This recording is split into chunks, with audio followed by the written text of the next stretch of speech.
25-year-old Sudarshan took a lethal fall into a disused pit in Tirunelveli. Today in Chennai, an 8-year-old girl dies after falling into a pit, reportedly dug by the sewage board. And here's the troubled tragedy of the police mob clash in Parmakudi. A man preparing for his wedding now prepares for father's funeral. 1,000 megawatts versus 8,000 people, indefinite fast of villagers against the Kudankulam nuclear plant. And good news for MBBS aspirants in Tamil Nadu. The intake of students at medical colleges in Kilpauk and Chengalpet is set to increase. A case of fence-eating crop, a sub-inspector and house guard allegedly misbehaved with female BPO employees. Both are now under arrest.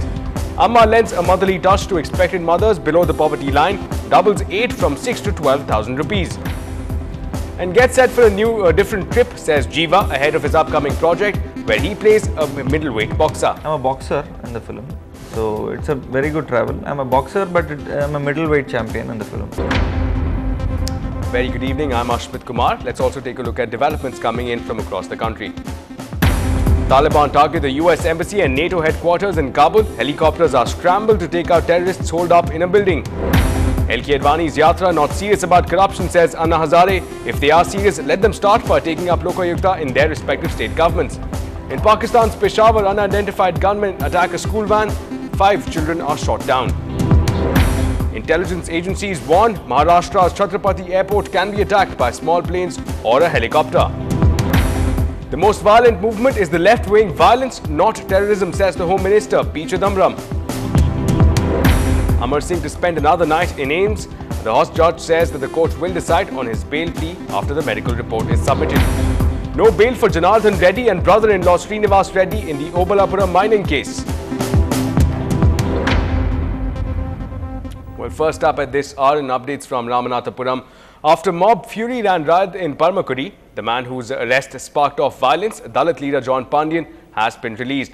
Now, he was released in the morning. He was arrested in Valanadu on Saturday while proceeding towards Parmakudi. Now, following his arrest, riots broke out in Parmakudi and Madurai. 6 people were killed in police firing. Meanwhile, a habeas corpus petition was filed in the Madras High Court regarding John Pandian's arrest. John Pandian was released this morning and was restrained from visiting Ramanathapuram. Now, when the habeas corpus petition was taken up for hearing in the court, the public prosecutor informed the court that he was already released. The court issued notice to the Home Secretary, the DGP and the SP of Tuticorin seeking the reason for the Pandian's arrest and asked them to explain within 2 weeks' time. And well, in a tragic tale that captures the human face of the victims of mob violence, this man, whom you're about to see, was preparing to celebrate his wedding. Now, instead, it's his father's funeral that the family will be attending. Now, a bullet hit Gunasekaran's father while he was out distributing invitation cards for his son's wedding.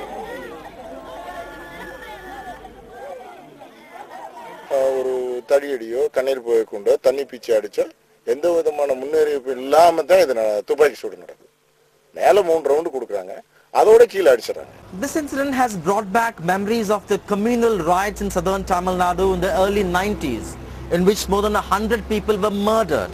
Chief Minister Jayalalitha has ordered a probe and has revived an old system of peace committees to bring about communal harmony. Well, meanwhile, Parmakudi appears to be limping back to normalcy and the tension in the area appears to have subsided, at least for now. Now, the police maintained a tight vigil as last rites of the 6 dead took place last night, and so far, no untoward incidents have been reported. Now, students were seen trekking back to schools while shops too were open for business. Now, bus services too have resumed. However, the authorities are not letting their guard down. The ban on unlawful assembly under Section 144 is still in place. The police has in fact already arrested 20 persons and filed cases against around 1,000 unidentified people. Now, Chief Minister Jayalalitha has ordered a probe by a retired High Court judge in the police firing after the mobs went berserk. Well, in yet another tragic tale from the city, this time an 8-year-old girl, Gayatri, drowned after she fell into an open pit filled with water at Krishnanagar in Tambaram. Now, the pit was reportedly dug up by the Metro's Water Supply and Sewerage Board to construct a sewage treatment tank. At about 7:30 in the morning, Gayatri was brushing her teeth close to the pit, where she slipped and fell into it owing to loose gravel. Now, about half an hour later, her parents frantically started searching for their daughter and found her floating in the pit. Now, they immediately rushed her to the Crompet General Hospital, where she was declared dead on arrival. Now, Gayatri was a Class 4 student at a government school in Old Perungalatur. Tambaram police, meanwhile, have registered a case under Section 174 of the Code of Criminal Procedure. Now, the post-mortem report is still awaited. This is the second such incident now in as many months in Chennai. Now, this development comes close on the heels of another similar case of a 4-year-old child, Sudarshan, falling into an open borewell in Trinelveli, who died later that day. காலை 7 மணிக்கு எழுந்தா tea biscuit குடிச்சா குளிக்க பல்லு தேய்க்க வந்தா ஆளே காண இங்க அங்க எல்லா இடமும் தேடி பார்த்துட்டு நான் சாதம் வடிக்கணுமே 8:45 போனேன். அது வரைக்கும் குழந்தைய காணுமே எங்க அக்கா வீட்டு பசங்களை விட்டு இறக்குனேன். சந்தேகமா தான் நானே இறக்கி விட்டேன். அவனுக்கு தான் இறங்கி தூக்குனானுங்க. அது குழந்தை வந்து பல்லு லெட்டி நின்னுது. ஸ்கூல் போனோம் டைம் ஆயிடுச்சு காணோம்னு சொல்லிட்டு தேடி இருக்காங்க. தேடின குழந்தை சரி இங்கே பல்லு வலிட்டு இருந்தது. அது எதுக்கும் அங்கே போய் பார்க்கலான்னு சொல்லிட்டு பக்கத்தில் சொந்தக்காரில் இருக்காங்க. போய் பார்த்துருக்காங்க காணோம். இங்கே தானே நின்றுட்டு இருந்தது வந்து பார்த்துருக்காங்க. மண் சறுக்கு இருக்குது. இந்த இடத்துல மண் சறுக்கு இருக்குது. அதனால் குழந்தை எதுக்கும் பாருங்கன்னு சொல்லிட்டு உள்ளே 2 பேர் இறங்கிருக்காங்க. குழந்தைக்கு அண்ணன் தான் இறங்கினாங்க. இறங்கி உள்ளே பார்க்கும்போது குழந்தை இருக்குது. Well, my colleague Krishnamurthy joined us from the location to describe in detail the sequence of events. This is 8-year-old Gayatri's house. Now, early in the morning at around 7:30, she stepped out to brush her teeth at this location. Now, this is a sewage treatment tank which is being built by the Tamil Nadu Sewage Supply and Water Supply and Sewage Board, which was subleased to a contractor. Now, locals say that the construction of this tank was completed about a month ago, but due to incessant rains for the past 1 month, the area which was dug up for the construction was filled up with water. Now, so early in the morning when Gayatri was brushing her teeth, she was standing at the edge of the soil, edge of this platform. Now, as you can see, the soil is very loosely connected. So as a result, while she was brushing her teeth, she slipped and fell directly into the water. Now, her parents realized that Gayatri was missing for about half an hour, and when they came out, they found that her child was floating on the water. Now, they immediately took her daughter to the Crumpet General Hospital, but the hospital authorities said that it was too late and pronounced her dead. Now, the post-mortem report is being awaited and the probe is on. In Chennai, with camera person Raja Singh, this is Krishnamurthy for NDTV Hindu. Well, in some updates from the Assembly now, today it was the turn of the Health Ministry to inject a fresh dose of swabs. Now, the Tamil Nadu government has now doubled the aid given to pregnant women from 6,000 rupees to 12,000, which will cost the exchequer 596 crores. Now, moving ahead, the government also announced the upgrading of ambulances and also of establishing 385 mobile hospitals with state-of-the-art technology at a cost of 40 crore rupees. Now, to match the state's 108 ambulance service, the government has decided to set up specially equipped jeeps which can travel up in hilly areas as well. This will function like the 108 service. And finally, it also holds good news for students aspiring to get into medical colleges next year, as an increase in intake of MBBS students in the Kilpauk and Chengalpet medical colleges was also announced.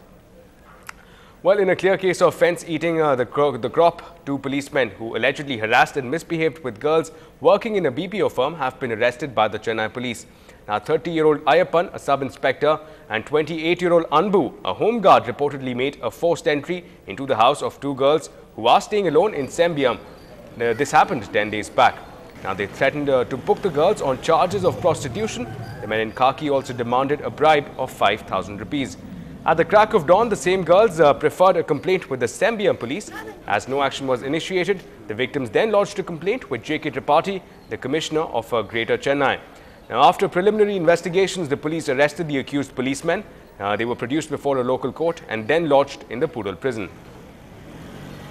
As soon as they found out we were only 2 girls living together in the house, they started to misbehave. They were checking all our clothes, all our handbags, asking do we have condoms inside our bags, checking all our movie CDs, asking if we watch any blue films or porn videos or something, checking all our clothes, pulling out clothes, all personal clothes from our cupboards, stating what do you have and all that, and started almost literally touching us to say do you have friends?